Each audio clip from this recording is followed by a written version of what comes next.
Birbhum YouTube channel में एक बार आपका पुनः स्वागत है। और आज हम बीरभूम महोबा के उस स्थान पर आपको लेकर के चलते हैं जो आपने कभी नहीं देखा होगा। ये देखिए, आप हिमालय जैसी पर्वत चोटियां आपको दिख रही हैं, ऊपर जैसे बर्फ पड़ी हो, और इन्हीं पहाड़ियों के दोनों ओर देख रहे हैं आप पहाड़ी, और इन्हीं पहाड़ियों की झील में आप देख रहे हैं कि झील में एक इमारत दिखाई दे रही है। और यह महोबा से 25 किलोमीटर दूर, बीरभूम महोबा के 25 किलोमीटर दूर सालट गांव का जंगल है। और उसी जंगल में इस किला की जो इमारतें दिखाई दे रही हैं, इस किला को आपको हम इसके बारे में बताएंगे, दिखाएंगे और इसके बारे में जानेंगे।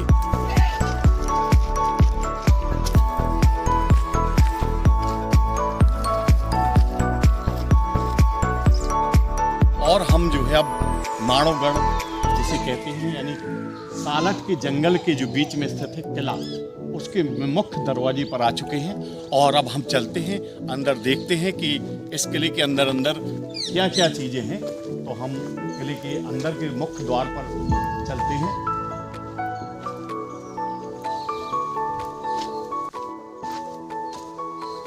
और ये देखिए, बहुत ही विशाल भवन दिखाई दे रहा है काफी मैदान में, और ऊपर देखिए पहाड़ों के बीच में एक इस तरफ पहाड़ और एक मुख्य गेट के इस तरफ वाले पहाड़, दोनों पहाड़ों की झील में जो आप देख रहे हैं, तो इन दोनों पहाड़ों की झील में जो चारों ओर भवन नमा नहीं दिखाई दे रहे हैं। और उसी महलों के बारे में और यहाँ की झील के बारे में हम जानकारी चाहते हैं। तो हमारे बीच में, आपका क्या नाम है? अच्छा, नथुलाल जी। तो आप कहाँ से, इसी सालट गांव के रहने वाले हैं? अच्छा, तो इसके बारे में आप क्या जानते हैं? ये क्या है? जितना सुनो है हम लोग की बता। हाँ, बिल्कुल बिल्कुल बिल्कुल। ये है घुड़सवार। अच्छा, ये घुड़सवार है, घुड़सवार है। हाँ, खास घुड़सवार। अच्छा अच्छा। यहाँ पर जो है बता रहे हैं कि आप घोड़े बांधे जाते थे, और घुड़सवार जब यहाँ सेना जो है गुप्त स्थान में, यहाँ दोनों पहाड़ियों के बीच में एक सैन्य प्रशिक्षण का टाइप का था, तो घुड़सवार यहाँ बनी हुई है। महल का ये घुड़सवार वाला हिस्सा है। और पहले इसके बारे में आप बताइए, फिर हम चलते हैं एक जगह में कि यहाँ क्या प्रसिद्ध है, कि क्यों, मतलब यहाँ पर कौन सा, इसको क्या कहते हैं? महल कहते हैं। अच्छा, महल कहते हैं। तो यहाँ जे किस राजाओं के बीच में लड़ाई हुई थी? आलाउदल और माणो वाले राजा, आलाउदल और माणो वाले राजा के बीच में लड़ाई हुई थी, जिसमें माणो के राजा हार गए थे और आलाउदल के कब्जे में हो गया। और इसके बाद फिर कहाँ के राजा बने रहे? अभी गरौली। अच्छा, गरौली की राजा यहाँ पर बने रहे। तो ठीक है, हम चलते हैं और महल के कुछ आगे हिस्से में भी हम देखते हैं। चलो चलते हैं।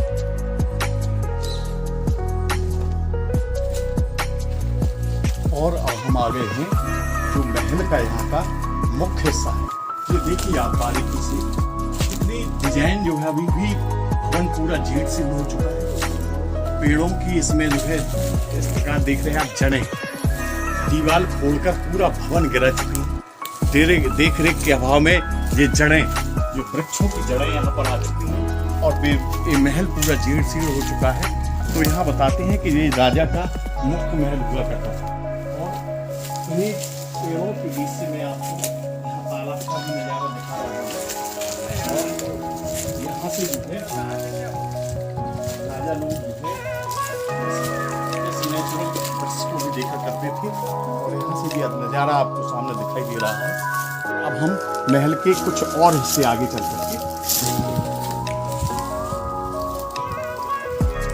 पेड़ ने अपना स्थान महल की दीवार को चीरते हुए यहाँ पर पूरा वृक्ष जो है तैयार हो गया है। और सामने आपको ये तालाब का नज़ारा दिखाई दे रहा है, बहुत ही सुंदर नज़ारा है। और इसी महल से लगा हुआ ये हिस्सा आपको दिखाई दे रहा है। और अब हम चलते हैं, आपको रानी महल का काफी यहाँ रानी महल के नाम से प्रसिद्ध है। और अब आप देखिए, यहाँ से सबसे बड़ा नज़ारा आपको देखने को मिलेगा, नेचुरल नज़ारा है। और मैं अब दिखाऊंगा आपको, एक तरफ से आपको दिखाऊंगा। कितना सुंदर नज़ारा यहाँ से दिखाई दे रहा है, पूरा प्राकृतिक दृश्य दिखाई दे रहा है और एक गुंबद नुमा बने हुए हैं, ये देखिए आप। और यहाँ से जो नेचुरल चीज दिखाई दे रही है आपको पूरा, और एक नहीं बल्कि 1 2 3 4 और 5 दरवाजे यहाँ पर बनाए गए हैं और इन्हीं दरवाजों पर बैठ कर के पूरा जो है यहाँ का दृश्य जो है आप देख सकते हैं। मैं एक दरवाजे से आपको दिखा रहा हूँ, ये पूरा दृश्य दिखाई दे रहा है। यहाँ से ये अद्भुत झील बनी हुई है और इसे माहिल तालाब भी कहते हैं। और इस झील जो अभी इस वर्ष वर्षा कम होने के कारण कम पानी है, तो इसका पानी लेवल यहाँ छुप जाता था और यहीं से स्नान वगैरह रानी कर लेती थी और पानी का लेवल इसी लेवल पर आ जाता था। तो यहीं से वो स्नान करके और फिर स्नान करके अपने सैन कक्ष की ओर आगे बढ़ा करते और यहीं से एक गुप्त रास्ता भी गया हुआ है। और इसके बारे में बताइए कि ये रास्ता कहाँ गया है दादाजी, ये गुप्त रास्ता बताते हैं। गुप्त रास्ता ये महोबा कैसी है। अच्छा, यहाँ से अंदर महोबा महोबा चले जाते थे, यहाँ गुप्त रास्ता है। तो वैसे यहाँ इसके अंदर कोई गया है? कोई नहीं गवा में नहीं जा सकता, कोई नहीं। अच्छा, अभी कोई नहीं गया, लेकिन फिर भी हम प्रयास करते हैं, कैमरे से दिखाते हैं आपको कि यहाँ से जो है ये गुप्त रास्ता बताते हैं। यहाँ से सीधा इसका जो है आला उदल का जो है यहीं से जुड़ा हुआ था संबंध, और यहाँ से सीधे बाई गुप्त मार्ग यहाँ पर आ जाया करते थे और एक गुफा सीधी अंडरग्राउंड इसको जो है महोबा तक जोड़ा गया है। और अब हम चलते हैं महल के कुछ और हिस्से भी देखते हैं। और अब हम आ चुके हैं इस महल के दूसरी मंजिल पर, और दूसरी मंजिल से जो आपको नज़ारा दिख रहा है, बल्कि भवन पूरा जीर्ण शीर्ण हो गया है, लेकिन अभी इसकी छत जो है बाकी इसकी छत नहीं हुई है। और इसका अभी हम नज़ारा यहाँ से देखते हैं, बहुत ही सुंदर नज़ारा यहाँ से दिखाई दे रहा है। और इन्हीं नज़ारों को हम बहुत ही सुंदर तरीके से जी आप देखते हैं कि किस प्रकार से इसमें नक्काशी की गई होगी और डिजाइन बनाई गई होगी, और जिसमें पूरा आगे का नेचुरल बिल्कुल नज़ारा आपको देखने को यहाँ से भी मिल रहा है। और बीरभूम महोबा का ये वास्तव में यदि आप लोग यहाँ पर आएँ तो नंबर 1 तो प्राकृतिक दृश्य से यहाँ पर बहुत ही ऊंची पहाड़ियों के बीच में एक झील बनी हुई है और झील में बीच में महल बना हुआ है। इसको बहुत ही कम लोगों ने देखा होगा और ये सालट गांव में है। तो हम अब थोड़ा सा इसके ऊपरी हिस्से की ओर भी चलते हैं और इसके ऊपरी हिस्से का हम जाकर के आपको छत से नज़ारा दिखलाते हैं। और हम लोग इस प्रकार से इस किले की छत से आ गए हैं। जो आपके सामने जो विहंगम दृश्य, पूरे किले का विहंगम दृश्य दिखाई दे रहा है। इसके चारों ओर कितनी जो दीवारें और जो पत्थर बताते हैं कि कितना विशाल है। इधर देखिए पहाड़ का कितना विशाल पहाड़ दिखाई दे रहा है, जो दूर से सफ़ेद पत्थर इस प्रकार से लगते हैं जैसे कि ये हिमालय की चोटियाँ हों। बिल्कुल वैसे ही नज़ारा लगता है। और वैसे ही देखिए यहाँ का पहाड़, बिल्कुल वही चोटियाँ लगती हैं और इतना विशाल दोनों पहाड़ों के बीच में। और हम जब देखते हैं इधर ये नज़ारा, प्राकृतिक नज़ारा देखिए, यहाँ से आपको बीरभूम महोबा का पहाड़ भी दूर से दिखाई दे रहा है और गोरखगिरी पहाड़ भी यहाँ से सीधा दिखाई दे रहा है। और हम जानते हैं, आगे चलते हैं, हमारे साथ में कुछ पर्यटक लोग भी आए हैं। तो हमारे चाचा जी हैं, श्रीनगर से पूरी टीम आई हुई है और हम जानना चाहते हैं। और नरेली से हमारे राजीव शुक्ला जी हैं और श्रीनगर से अरविंद तिवारी जी हैं और हमारे चाचा श्री आप हर वीडियो में देखती हैं। सबका बहुत बड़ा योगदान रहता है और आज वो हमारे साथ में यहाँ पर आए हुए हैं। तो हम जानना चाहते हैं कि 2 शब्द में आप बताइए कि यहाँ पर आपने कोई ऐसी एक पहली बार देखा है कि इसके पहले कहीं देखा? वैसे कई स्थान ऐसे हमें मिले हैं अपने बुंदेलखंड के अंदर और ख़ासकर महोबा के अंदर, लेकिन इस स्थान की एक अलग सुंदरता, प्राकृतिक बनावट जो सारे जगह से इसको अलग करती है। बहुत ही रमणीय स्थल है, पुराने राजाओं का यह सुंदर स्थान, प्राकृतिक रूप से बहुत ही सुंदर इसको हम कह सकते हैं।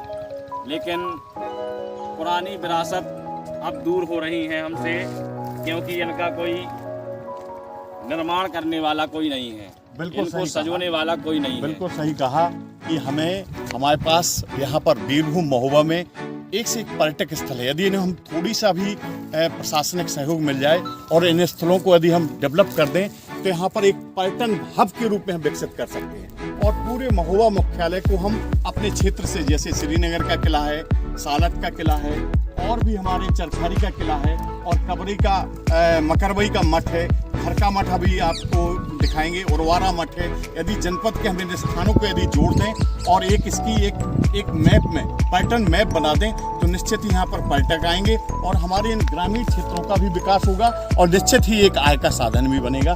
तो हम चाचा जी आपसे भी बारे में जानकारी चाहेंगे कि 2 शब्द आप इसके बारे में आप भी क्या कहें। जैसा कि अपने आल्हा में आता है कि माड़ों की लड़ाई, जी जी, तो माड़ों के गढ़ में हम लोग यहाँ पे बसते थे। जब 11वीं शताब्दी में का ये बना हुआ ये महल है, और जब माड़ों पर लड़ाई हुई थी तो माड़ों को जीत करके माड़ों से जो संपत्ति प्राप्त हुई थी उसी को यहाँ पे ये सब निर्माण में लगाया गया था। और ये चंदेरी शासन का काल का ये समय का ये इतिहास है यहाँ का। और प्राकृतिक दृष्टि से ये बहुत अच्छा है। ये रतनगढ़ का पहाड़ है जो सामने बगल में अपन देख रहे हैं, और इसको मटिया पहाड़ बोलते हैं, जैसे कि नत्थू भैया ने बताया। और अब हम चलते हैं यहाँ पर, यहाँ का सबसे गुप्त रहस्य जो आपको दिखाएंगे, जो एक बीजक के रूप में लिखा हुआ है। और यहाँ पर जो है ये आपको देख रहे हैं आप, झाड़ियों के बीच में मूर्ति नुमा बनी हुई है, उसको खंडित कर दिया गया है, लेकिन अभी भी उसकी जो है प्रतिमा और उसकी जो पत्थर है वो बताती है। और इसमें एक बीजक के रूप में जो लिखा हुआ है, ये नीचे आप बहुत गौर से देखेंगे तो यहाँ मैं जो बताना चाहता हूँ, आप अगर गौर से देखेंगे तो दीपक यहाँ पर रखे हुए हैं और ये लिखा हुआ है, ये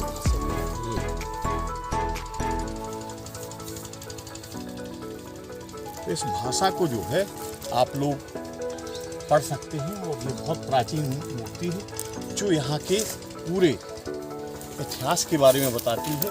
और ये देखिए कितनी भिन्न पर्वत, कितनी पहाड़ ऊंचे बड़े हुए हैं, उसी बीच में ये बीजक रूप में रखा है।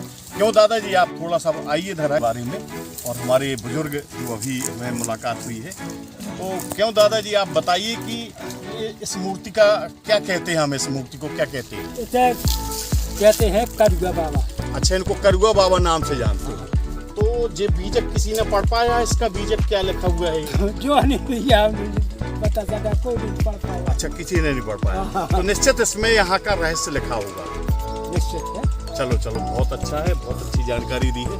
और हम अब आगे चलते हैं और कुछ आपको स्थान के दर्शन कराते हैं।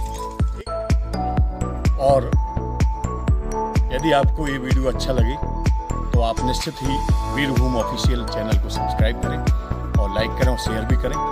और यदि आपको बीरभूम महोबा के और भी अच्छे गुमनाम दर्शनीय स्थल और सांस्कृतिक गतिविधियां देखना है तो निश्चित ही इसको सब्सक्राइब करें, शेयर करें। और हम अगले एक ऐसे ही गुमनाम और सांस्कृतिक गतिविधियों के वीडियो के साथ आपके साथ फिर से उपस्थित होंगे। धन्यवाद।